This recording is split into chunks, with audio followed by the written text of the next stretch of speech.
السلام عليكم ورحمة الله وبركاته. مرحبا بكم في مطبخ حفصة. اليوم ان شاء الله غادي نوجد معكم هاد الفطائر المالحين اولا مسمنات في الفران، كيجيو لذاذ بزاف بحشوه اللي اقتصاديه وغير بعجينه المسمن، كيجيو لذاذ بزاف. فتابعوا معايا الفيديو للاخير باش تشوفوا المقادير مع طريقه التحضير. اول حاجه غادي نبداو بالعجين. خديت انا واحد القصريه، درت فيها نص كيلو ديال الطحين، اي 500 غرام ديال الفورص. غادي نزيد عليها انايا واحد المعلقه ديال السكر، تقدروا تعوضوه بالعسل. وغادي ندير الملح على حسب الكميه ديال الدقيق اللي استعملنا. راه تقدروا تنقصوا وتقدروا تزيدوا الكميه ديال الدقيق. وغادي ناخذ هنايا الماء، انا دفيته غير شويه لان شويه بارد الحال. الا كان عندكم الجو سخون فراه تعجنوا غير بالماء بارد. صافي غادي نعجن هاد العجينه مزيان بحال العجينه ديال المسمن، ما تجيناش مرخوفه بزاف وكذلك ما تجيناش قاصحه باش ما تعذبناش وما نخليوهاش واحد الوقت اللي هو طويل.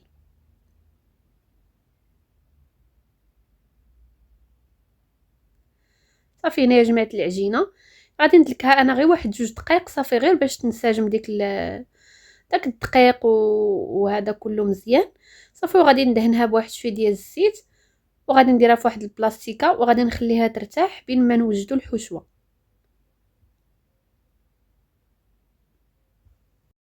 خديت واحد المقله درت فيها واحد البصله كبيره اللي مشلضه رقيقه، والفلفله حتى هي. هنايا الفلفله عندي مخلطه بين الحمراء والخضراء، تقريبا واحد 3 الحبات ديال الفلفله. والكميه ديال الحشوه راه تتبقى اختياريه. غادي ندير لهم هنايا واحد شويه ديال الملحه وشويه ديال البصل، وغادي نبقى نقلب فيهم حتى كيتشحروا مزيان، حتى كتنزل هذيك البصله مع الفلفله. عاد غادي نزيد باقي المكونات. فبالنسبه لي انا غادي نستعمل الثومه غبره. الا ما كانتش عندكم تقدروا هنايا تحكوا واحد الفص ديال الثوم ديروه من الاول. غادي نزيد هنا واحد الخيزو، غير وحده حبه وحده محكوكه هكا بشكل طولي. وغادي نزيدها على ديك الفلفله والبصله وغادي نحركها. هي راه دغيا كطيب.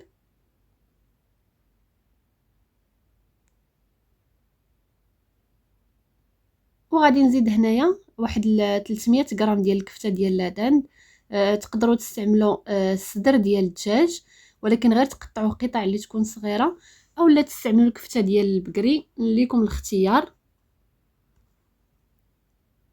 وغادي نحركهم مزيان حتى كتنسجم هذيك الكفته مع باقي المكونات. وبالنسبه للتوابل هنايا عندي التحميره، عندي الثومه غبره، وعندي العطريه ديال الشاورما اللي تقدروا تعوضوها بالعطريه ديال الكفته حتى هي كتجي زوينه. وإلا ما كانتش راه تقدروا تستغناو عليها وديروا غير شويه ديال السكينجبير وشويه ديال الخرقوم فقط، غير شويه شويه ما تكثروهمش. وكذلك تقدروا تزيدوا القزبور حبوب والهريسه حتى هي اولا السودانيه هكا اللي كيبغي الحار. صافي هنايا ملي تشحرت هذيك الكفته مزيان، هنايا الشعريه الصينيه كنت رقدتها في الماء سخون وقطعتها، غادي نزيدها. وغادي نزيد هنايا شويه ديال الزيتون وغادي نحرك هاد المكونات هادو كلهم مزيان حتى كينسجموا وتشرب هذيك الشعريه حتى هي من ديك القامه باش كتجينا بنينه. واحد 2 دقائق صافي غادي نطفي عليها وغادي نخليها تبرد. العجينه هنايا كيف ما كتشوفوا راه ارتاحت. غادي ناخذ هنا غير بالمساعده ديال شويه ديال الزيت غادي ندير كويرات. بالنسبه للكويرات تيبقاو نتوما على حسب الحجم اللي بغيتو، هاد المسمنات هادو ولا هاد الرغيفات هادو. فانا درتهم متوسطين، غادي كبار شويه.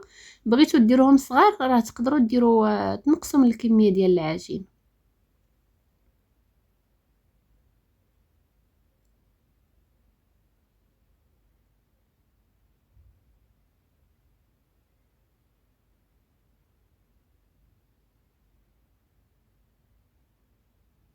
وكما قلت لكم راه الكميه ديال العجين انا في اخر الفيديو غادي نقول لكم الكميه اللي خرجت ليا. نتوما تقدروا تنقصوا ديك الساعه من الكميه ديال الطحين اولا تقدروا تزيدوا.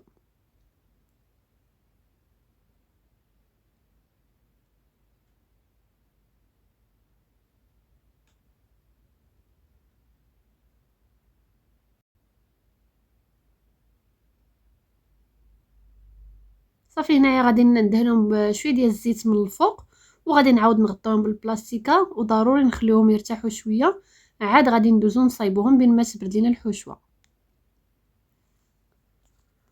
خديت هنايا الزبده ديال المارغرين الخاصه بالتوريق، المارغرين العاديه، ذوبتها كيف ما كتشوفوا، درتها بوحدها، ما زدت معاها لا زيت لا حتى حاجه.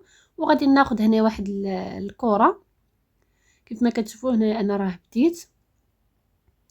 صافي غادي نحاول انني نسرح العجين.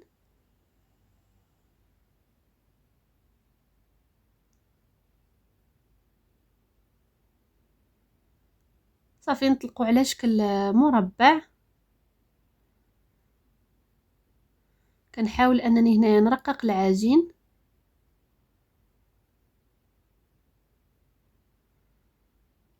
صافي راه طريقه سهله. ملي كنكونوا كنطلقوا العجينه كنطلقوها فقط غير بالزيت، وهنايا في الطريق كنديروا غير الزبده بوحدها، ما نكثروش الزبده بزاف باش ما يجيوناش ميدمين، فقط غير واحد كما كتشوفوا واحد الرشه خفيفه باش هذيك العجينه كتلصق لينا على بعضياتها وكتجينا مورقه. صافي بهذا الشكل هذا، وديك الزبده راه دغيا كتجمد على دوك المسمنات. وبنفس الطريقه غادي نكمل هاد المسمنات هادو كلهم اللي عندي. فهاد كما قلت لكم في هذه المرحله هذه راه كندير فقط غير شويه ديال الزيت باش تساعدني على العجينه انها تمشي. وفي الطريق الداخل اللي كنديروا فقط غير الزبده، ما كنخلطوش معاها الزيت.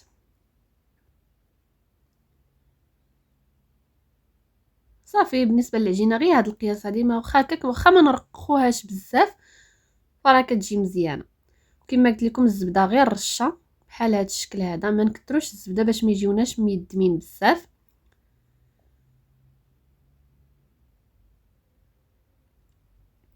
وكنحاولوا هكا نحطوا دوك المسمنات فوق البلاصه تكون مدهونه بالزيت، لان ديك الزبده كتجمد، وإلا ما كانتش البلاصه مدهونه بالزيت راه غادي يلصقوا لينا في فوق البوطاجي اولا في الصينيه فاش دايرينهم.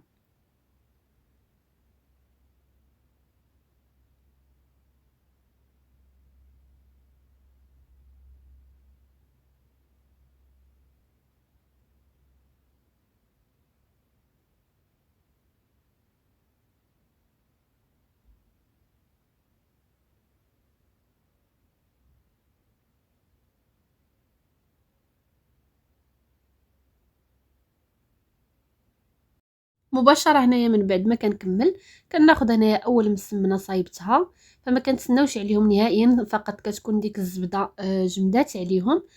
كنحاول انني نسرحها، وكنحاول انني نضغط على الجناب اكثر من الوسط، وما كنديروهاش هكا رقيقه بزاف، تقريبا بحال المسمنه، تكون شويه رقيقه على المسمنه.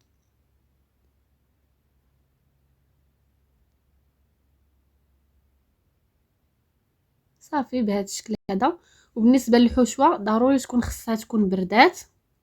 كناخذ هنا واحد الكميه من الحشوه، والكميه ديال الحشوه كتبقى اختياريه، وكذلك على حسب كما قلت لكم في اول الفيديو، على حسب القياس ديال العجينه اللي درتو نتوما، على حسب هاد المسمنات واش بغيتوهم كبار ولا صغار. كنرد هنايا هكا الجوانب هادو على 4. صافي حتى كتعطينا هاد الشكل هذا. بغيتو تخليوها هكا خليوها هكا، راه ما غاديش تحل. انا كندير هنايا واحد الزيتونه، وانتم لكم الاختيار. صافي كتعطينا هاد الشكل هذا اللي تيجي زوين.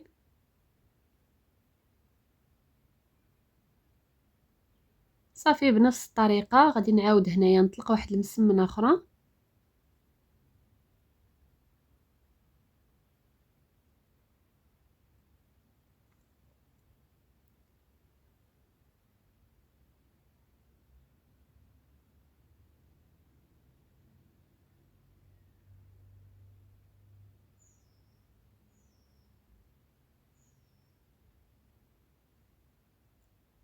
غادي ناخذ الحشوه،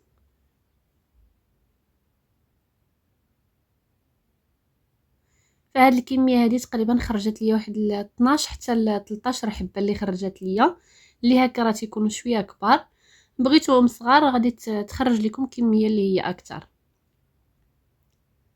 صافي الطريقه ديالهم كيف ما كتشوفوا راه واضحه في الفيديو. غادي نكمل الباقي ونتلاقاو باش ندخلوهم للفران.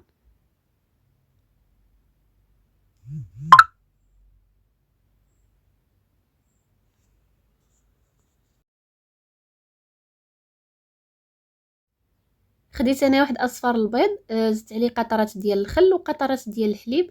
تقدروا ديروا غير صفار البيض مع شويه ديال الخل باش يحيد لو ديك الزفوره ديال البيض. غادي ندهن بهم هنايا الوجه، وغادي نرشهم بواحد شويه ديال بودور الخشخاش. تقدروا ديروا الزنجلان اولا تقدروا تخليوهم غير هكاك.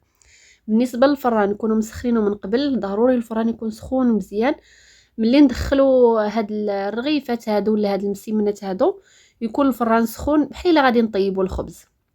في الاول ضروري باش يتنفخوا هاد المسمنات هادو ويتورقوا، عاد غادي نقصوا العافيه مهيله ونخليوهم يتحمروا على خاطرهم تقريبا ربع ساعه الاولى يكون الفران مجهد.